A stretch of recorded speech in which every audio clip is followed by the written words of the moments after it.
Hello guys, Sociology second paper BA part 1. Today our topic is characteristics of the minorities. अल्पसंख्यक समुदाय की विशेषताएं. Okay.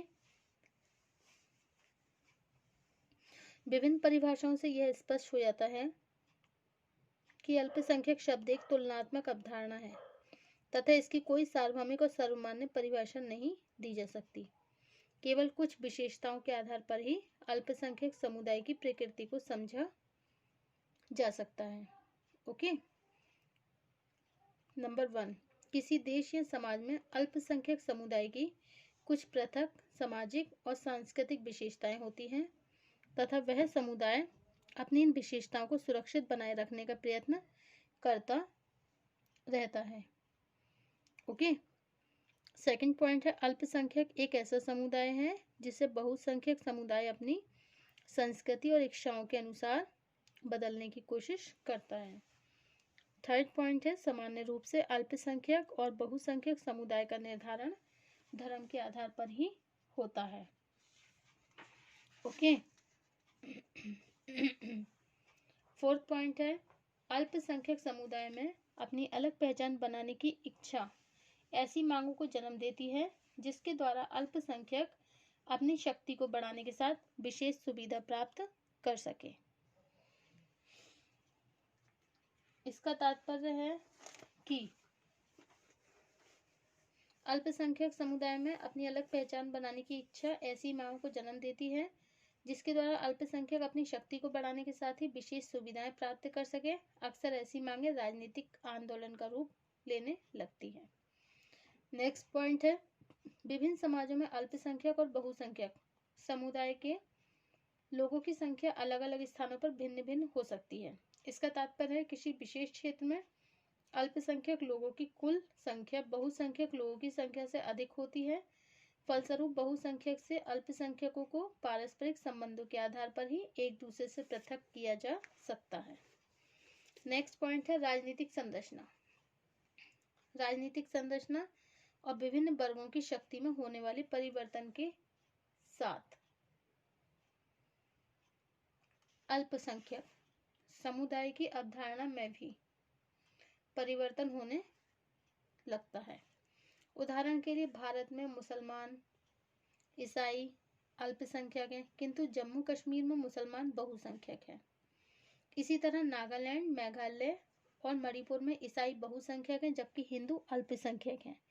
इसका तात्पर्य है कि संख्या के आधार पर अल्पसंख्यक समुदाय का निर्धारण संपूर्ण राष्ट्र में उनकी संख्या के आधार पर ही किया जा सकता है. ओके. अब नेक्स्ट पॉइंट है, सामान्य रूप में अल्पसंख्यक और बहुसंख्यक समुदाय का निर्धारण धर्म के आधार पर ही होता है, लेकिन अनेक दशाओं में किसी समूह की सांस्कृतिक विशेषताएं बहुसंख्यक और अल्पसंख्यक के विभाजन का आधार बन जाती हैं. उदाहरण के लिए, जो मुसलमान अपनी बंगाली या मलयाली संस्कृति के आधार पर एक अलग पहचान बनाने का प्रयत्न करते हैं, उनका अल्पसंख्यक समुदाय में भी एक पृथक स्थान बन जाता है. यही कारण है, इस प्रकार स्पष्ट होता है कि अल्पसंख्यक समुदाय का निर्धारण करने की कोई स्पष्ट कसौटी नहीं है. भारत में धार्मिक आधार पर ही अल्पसंख्यकों को बहुसंख्यक समुदाय से पृथक किया जाता है. इस बात को हम भारतीय समाज में विभिन्न अल्पसंख्यक समुदाय की प्रकृति के आधार पर सरलता पूर्वक समझ सकते हैं. ओके. भारतीय समाज में अल्पसंख्यक other minorities in Indian society. Bharat में स्वतंत्रता से पहले तक बहुसंख्यक और अल्पसंख्यक के बीच विभेद करने का कोई प्रश्न नहीं उठा. इसका कारण यह था कि मुगल शासनकाल से लेकर ब्रिटिश काल तक मुसलमानों का प्रतिशत हिंदुओं की तुलना में बहुत कम होने के बाद भी उन्हें सभी तरह का राजनीतिक, आर्थिक और सांस्कृतिक संरक्षण मिलता रहा. ओके. ब्रिटिश काल में सत्ता का संबंध ईसाई धर्म से होने के कारण ईसाइयों में भी ना तो कोई समस्या महसूस की और ना ही उन्होंने अपने आप को एक अल्पसंख्यक समुदाय के रूप में स्थापित करने की मांग करी. स्वतंत्रता के बाद एंग्लो इंडियन समूह का एक बड़ा भाग यूरोप में जाकर बस गया, जबकि धार्मिक आधार पर देश का विभाजन होने के कारण काफी भाग यूरोप में जाकर बस गया. जबकि धार्मिक आधार पर देश का विभाजन होने के कारण काफी मुसलमान पाकिस्तान चले गए। इसके फलस्वरूप मुसलमान और ईसाइयों में धीरे धीरे यह भावना पैदा होने लगी कि संख्या में कम होने के कारण उनकी राजनीतिक शक्ति बहुत कम रह जाएगी और आर्थिक रूप से भी उन्हें बहुसंख्यक समुदाय के समान सुविधाएं नहीं मिल सकेंगी। कुछ क्षेत्रों में भाषाई आधार पर लोगों ने अपने आप को हिंदी भाषी लोगों से पृथक मानकर अपने आप को अल्पसंख्यक कहना शुरू कर दिया। एस.के. चौबे ने अपने एक लेख अल्पसंख्यक में लिखा कि जिन क्षेत्रों, विशेषकर जनजातीय क्षेत्रों में कुछ विशेष समुदाय के लोग अपने आप को राजनीतिक रूप से असुरक्षित महसूस करने लगे, उन्होंने स्वयं को राजनीतिक अल्पसंख्यक कहना आरंभ कर दिया। इस तरह भारत में विभिन्न आधारों पर अल्पसंख्यकों के अलग अलग वर्ग बनने लगे। अब नंबर 1 है धार्मिक अल्पसंख्यक, रिलीजियस मिनोरिटीज। धर्म के आधार पर अल्पसंख्यकों का प्रश्न 20वीं सेंचुरी के प्रारंभ से ही शुरू हो गया। दुनिया की राजनीति का प्रमुख हिस्सा बन गया था। पश्चिमी देशों के अतिरिक्त रूस और यूगोस्लाविया में भी धर्म के आधार पर बहुसंख्यक और अल्पसंख्यक समुदाय के बीच तनाव और संघर्ष की घटनाएं घटी। ओके। तीसरी दुनिया के विकासशील देशों में भारत में अल्पसंख्यकों का प्रश्न लगातार जटिल होता जा रहा है। यहाँ अल्पसंख्यक की समस्या का इतिहास लगभग 70 वर्ष पुराना है।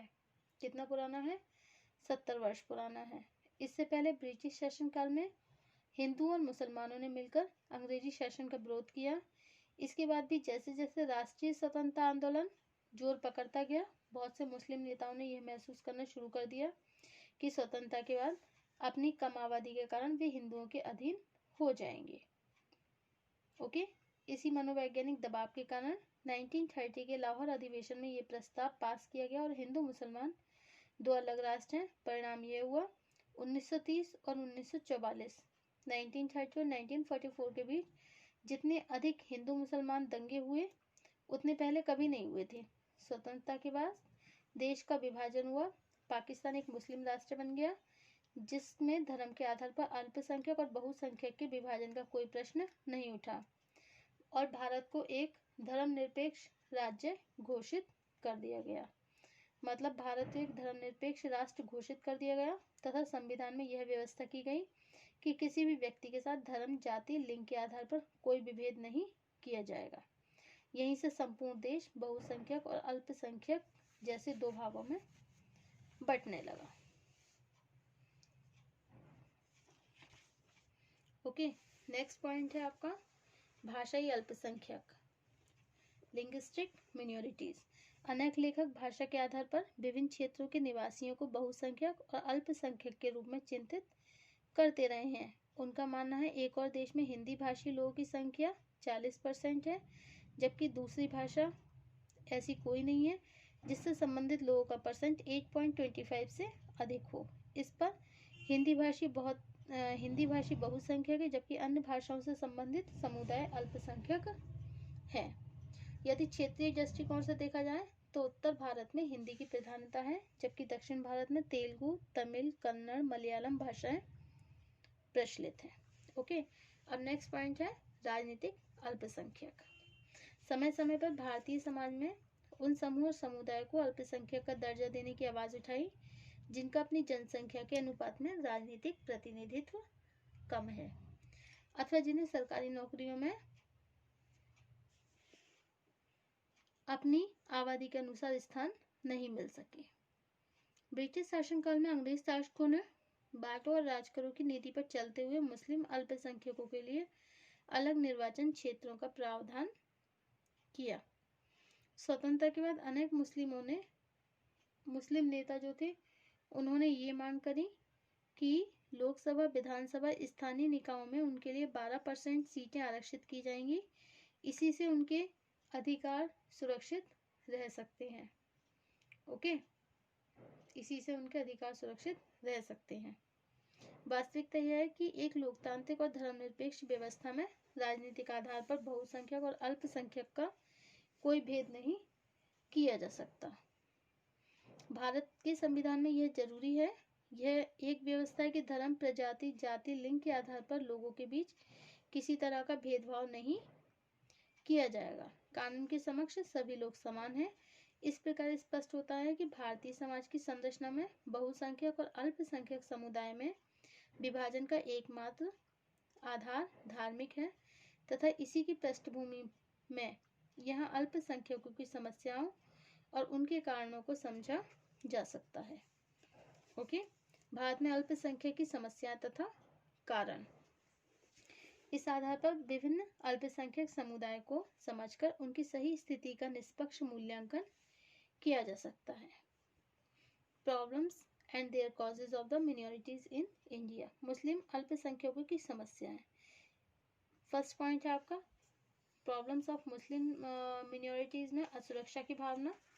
मुस्लिम समुदाय में ये भावना जोर पकड़ती गई कि देश के लोकतांत्रिक ढांचे में संख्या शक्ति का सबसे अधिक महत्व होता है, लेकिन हिंदू की तुलना में मुसलमानों की संख्या कम होने के कारण वे नागरिक और राजनीतिक अधिकारों से वंचित होते जाएंगे।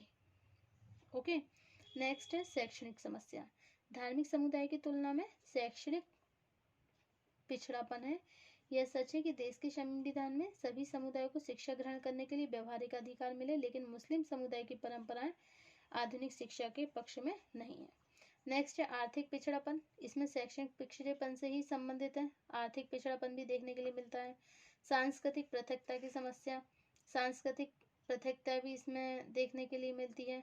किसमें? Problem of the Muslim minority में।